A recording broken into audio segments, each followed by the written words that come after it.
Welcome back to the channel for another video on our 22 WRX. Today's finally the day. We're going to start installing some of our Cusco parts.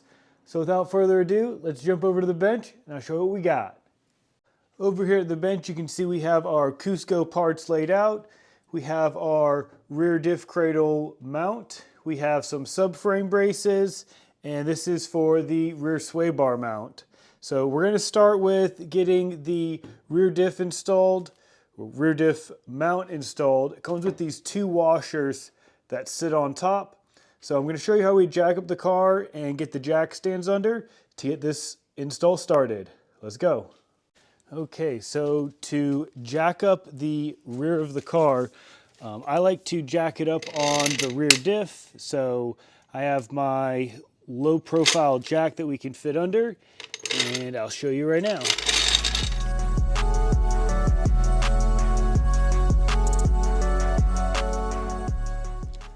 Once you have the car jacked up, make sure you grab your jack stands. And on the side, there are these little opening for the pinch weld. And you can fit the jacks right there before lowering it down. And there you go. You're all set. All right, so the first one that we're going to be working on is our rear diff mount here. It's just a bunch of 17s. You got one right here, and then one on each side. So let's get these taken off. We'll get this mount off, and we'll do a side-by-side comparison with the Cusco one.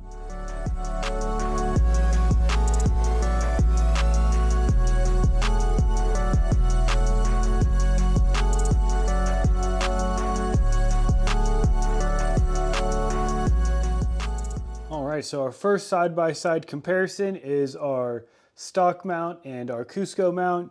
You can see we do have the Torque Solutions inserts on the left side here.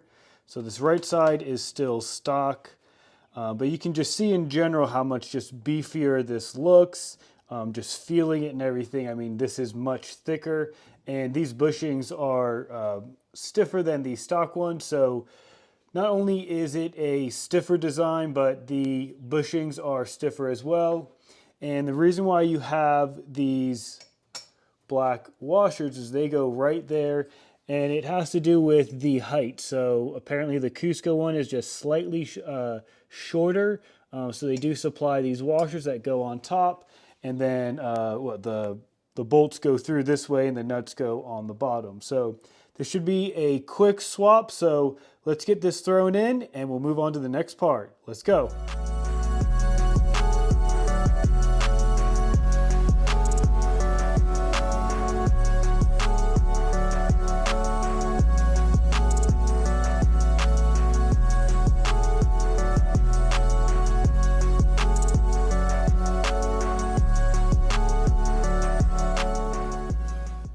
So with our Cusco rear diff mount installed, we're now going to be working on the rear sway bar mount.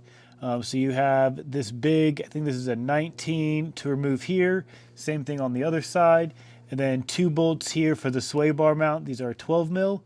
So let's get these 6 taken off, and we'll compare the stock one with the Cusco one, and then we'll get that put on.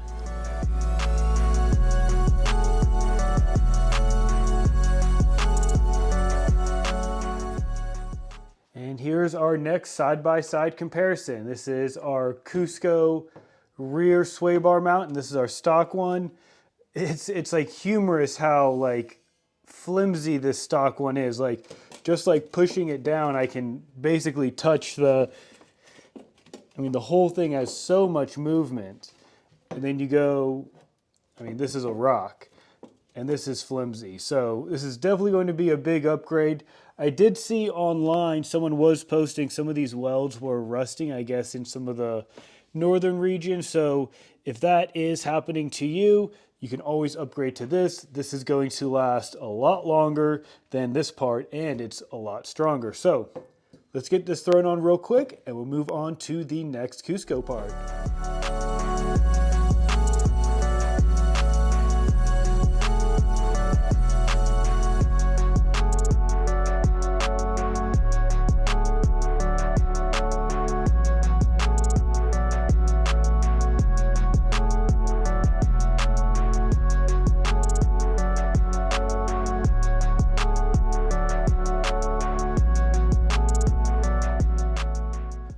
right, and for our last Cusco part to install, these are going to be subframe braces. I think this bolts to like the rear control arm bolt, and then this bolts somewhere on the subframe.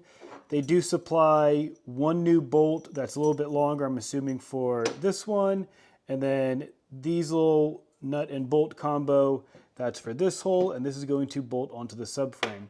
So let's get under the car. Let's get the rear control arm bolt uninstalled right here with the new bolt installed, and we'll see where this lands.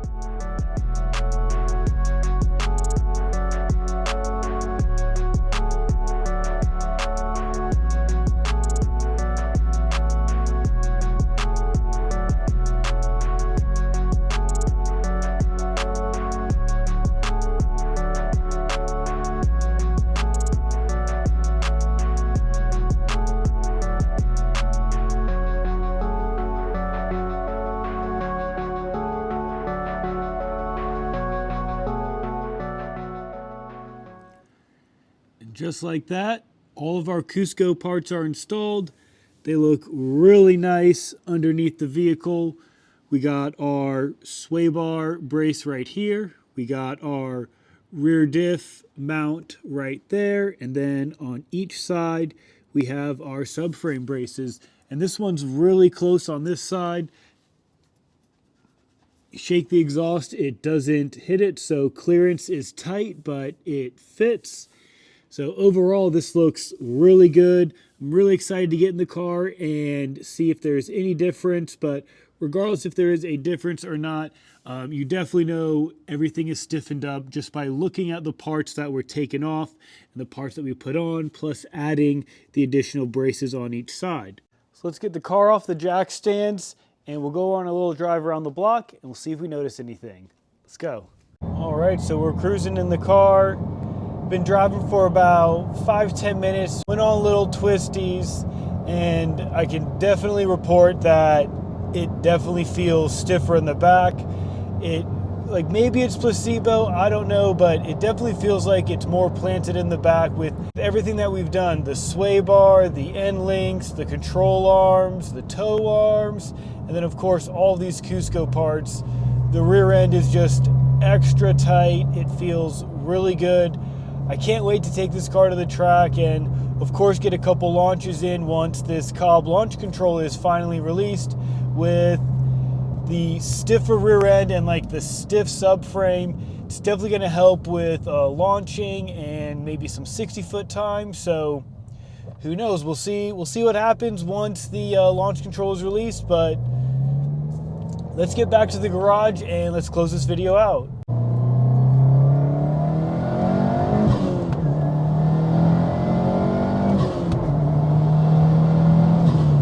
That's all I got for you guys on this one.